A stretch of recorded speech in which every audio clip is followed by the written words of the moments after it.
அட்டகத்தி, குக்கு, விசாரணை படங்கள் மூலமா தன்னை அடையாளப்படுத்திக்கிட்ட தினேஷோட நடிப்புல அடுத்ததா வெளிவர இருக்க திரைப்படம் ஒரு நாள் கூத்து.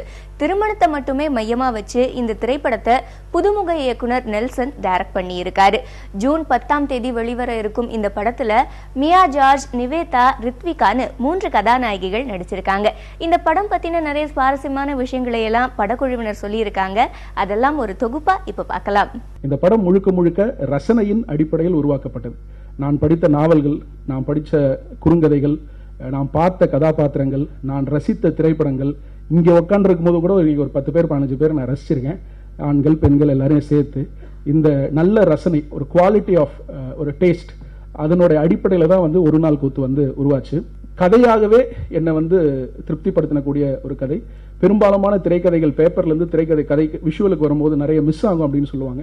நாங்க நினைத்ததை கிட்டத்தட்ட விஷுவலுக்கு கொண்டு வந்திருக்கக்கூடிய படம் ஒரு நாள் கூத்து. இவ்வளவு நாள் பண்ணிட்டு வந்த படங்கள்ல கொஞ்சம் ஒரு ரக்கடான ஒரு லுக் ஒண்ணு, இதுல அதை மாத்தணும் அப்படின்னு சொல்லிட்டு நான் கேட்கல. அவரே தான் வந்து ரொம்ப முதலா இறங்கி எனக்காக கொஞ்சம் க்ரூமிங் செஷன்லாம் பண்ணி படத்துல என்னுடைய ஆர்ஜேவாவே எத்தனை பேருக்கு இந்த ஒரு வாய்ப்பு கிடைக்கும் தெரியல. அவங்களுடைய முதல் வேலை, அவங்களோட ப்ரொஃபஷனே அவங்களுடைய சினிமால வந்து அது ஒரு கதாபாத்திரமா வர்றதுன்றது மிகப்பெரிய விஷயம்.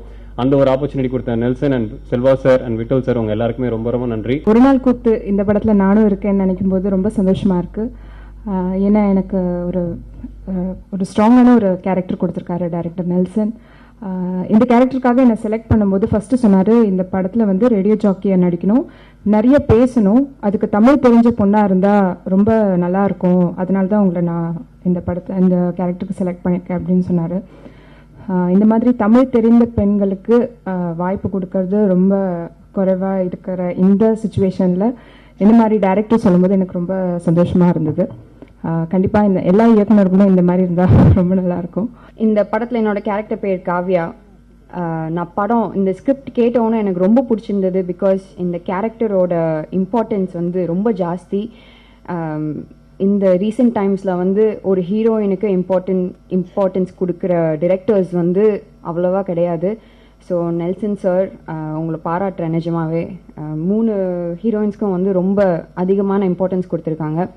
என்னோட கேரக்டர் மட்டும் இல்லை, படத்தில் வர அனைத்து கேரக்டர்ஸ்க்கும் குட்டி குட்டியாக ரிலேட்டபிளாக இருக்கும். உங்களோட லைஃப்பில் நீங்கள் வந்து அந்த படத்தை போய் பார்க்கும்போது உங்களுக்கே புரியும். உங்களோட ரியல் லைஃப்பை வந்து நீங்கள் ரிலேட் பண்ணலாம் அந்த கேரக்டர் கூட. எனக்கு இது முதல் படம், எனக்கு ரொம்ப சந்தோஷமாக இருக்குது. தினேஷோட நடிச்சிருக்கேன். ஸோ ரொம்ப பெருமையாக இருக்குது. தேங்க்யூ தினேஷ். இந்த ஸ்டோரி சொன்ன டைமில் எனக்கு இந்த கேரக்டர் வந்து எனக்கு ரொம்ப பிடிச்சிருந்தது. லக்ஷ்மி, முன்னாடி சொன்ன மாதிரி ஒரு லக்ஷ்மி மாதிரி ஒரு கேரக்டர் வேணும். ரொம்ப பியூட்டிஃபுல்லான ஒரு சட்டிலான ஒரு கேரக்டர் எனக்கு ரொம்ப பிடிச்சது. ஸோ ரொம்ப ஹாப்பி. ஒரு நாள் கூத்து ரிலீஸ் ஆக போகுது. I am also waiting for the release. நான் இன்னும் மூவி பார்க்கறதுக்கு வெயிட் பண்ணிட்டு இருக்கேன். இப்போ அட்டகத்தி வந்து ஆடியோ லான்ச் ஆகி 7 மாசத்துக்கு அப்புறம் படம் ரிலீஸ் ஆகுது. கிட்டத்தட்ட ஒரு நாள் கூத்தும் அதே மாதிரி தான் நினைக்கிறேன். எனக்கு சந்தோஷம். ரொம்ப நாள் கழிச்சு தலை சீவி நடிச்ச படம் இது. அட்டகத்தி, திருடன் போலீஸ், அதுக்கப்புறம் சீப் எடுத்து தலையை வாரி நடிச்ச படம். பேசிக்க இந்த 3 பேர் தான் இதுல ஹீரோ. இந்த படம் 3 ஹீரோயின் தான் ஹீரோஸ். இதில் நாங்கள் ஜஸ்ட் வருவோம், அப்படியே போவோம். நான் என்ஜாய் பண்ணேன் இந்த படத்தை. மேபி நீங்களும் அதை தேட்டரில் பார்த்து ட்ரை பண்ணுங்க. எனக்கு ஹாப்பி இந்த படம் பண்ணது. ப்ரொடக்ஷன் ஹவுஸ் எல்லாருக்கும் நான் தேங்க்ஸ் சொல்லிக்கிறேன். முக்கியமாக நெல்சன். தினேஷ் அப்படிங்கிற கதாபாத்திரம் வந்து பார்த்தீங்கன்னா ராஜுன்னு ஒரு கதாபாத்திரம் பண்ணியிருக்காரு. படம் பார்க்கும்பொழுது அவருக்கு இருக்கக்கூடிய பிரச்சனை, இன்னைக்கு தமிழ் சமூகத்தில் வேலைக்கு போகக்கூடிய ஆண்களில் ஒரு 60% பேருக்கு இருக்குன்னு சொல்லலாம். அதாவது இந்திய திருமணங்கள் பார்த்தீங்கன்னா வன்முறையில் ஆரம்பிச்சு வன்முறையில் முடியுது அப்படின்னு நம்ம தெளிவாக சொல்லலாம். 2 விதமான பைத்தியக்காரங்க இருப்பாங்கன்னு சொல்லுவோம். ஒன்று கல்யாணம் பண்ணவங்க, இன்னொன்று கல்யாணம் பண்ணாதவங்க. இங்கே இருக்கிற எல்லாருக்கு பின்னாடியும் ஒரு கேள்வி இருக்கும். உங்களுக்கு கல்யாணம் எப்போ ஆச்சு, எவ்வளோ நாளாக கல்யாணம் பண்ணியிருக்கீங்க, எத்தனை வயசில் கல்யாணம் பண்ணீங்க, எப்போ குழந்தை பெற்றீங்க அப்படிங்கிற நம்மளோட வாழ்க்கை வந்து கல்யாணத்துக்கு முன் கல்யாணத்துக்கு பின் அப்படின்னு சொல்லிட்டு ஈஸியாக பிரிச்சிடுறாங்க.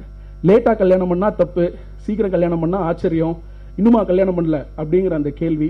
ஸோ இதுக்கு பின்னாடி வந்து நிறைய வயலன்ஸ் இருக்கிற மாதிரி நான் ஃபீல் பண்ணுறேன். சாதாரணமாக ரோட்டில் ஒருத்தர் மீன் பண்ணா எப்படி இருக்கீங்க, அப்படியா, இன்னும் கல்யாணம் ஆகலையா அப்படின்னு 3வது கொஸ்டின் அந்த கேள்வி வரும்.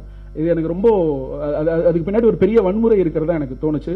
ஸோ அதனால இந்த படத்தில் வந்து திருமணம் பண்ணிக்கலாம்னு முடிவு பண்ண ஆரம்பிச்சு திருமணம் அவங்களுக்கு நடக்க வரக்கும் இருக்கக்கூடிய அந்த இடைப்பட்ட காலத்தை தான் வந்து நாங்கள் ஒரு நாள் கூத்தா பண்ணியிருக்கோம்.